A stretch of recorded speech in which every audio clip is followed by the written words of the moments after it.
Yo mga tagigenyo, for today's video, wala akong naisip na kabutihan. Pero ang pupuntahan natin ay merong kabutihan at tunay na kabutihan dahil sila po ay henyo pagdating sa programa at pagdating sa proyektong kanilang gagawin. At huwag na natin patagalin, samahan nyo na ako, tara!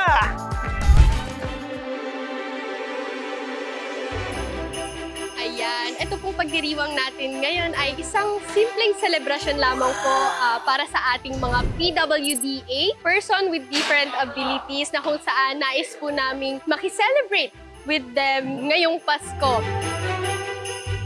Yung Christmas season, ito yung panahon kung saan lahat ng tao nasa mood para maging masaya, nasa mood para mamigay. Kaya ini-encourage ko ang lahat na kung ano man ng sobra, i-share na natin sa iba, i-share na natin sa lahat. Sa pamamagitan ng pagbibigay ng essence, kung ano ba talaga ang pinaka-dakilang handog natin ngayong Pasko. Binibigyan tayo ng pag-asa, ng kadakilaan, at naniniwala po ako sa konseho namin sa Sangguniang Kabataan dito po sa Napindan ay ginawa po kaming way ni Jesus na para naman makapagbigay pag-asa at pagmamahal, lalong-lalo na sa mga espesyal na tao po dito po sa aming barangay Napindan. Alam niyo po, sa diwa po ng ang pinakadakilang handog, ito po ay ipinalalabas namin gabi-gabi sa TLC Park.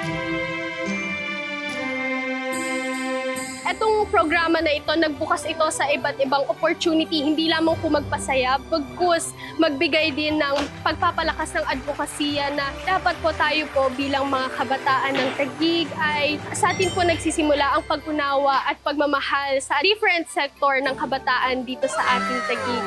Sobrang laking pasasalamat din po ng aming konseho sa Sangguniang Kabataan kay former Congresswoman Carol Jane Lopez at syempre po sa kanyang sponsorship.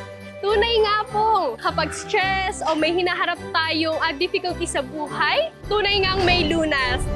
Kaya ngayon mga tagigenyo, napanood nyo kung ano ang esensya o tunay na esensya ng Kapaskuhan. Ang pagtutulungan, pagkakaisa at pagmamahalan.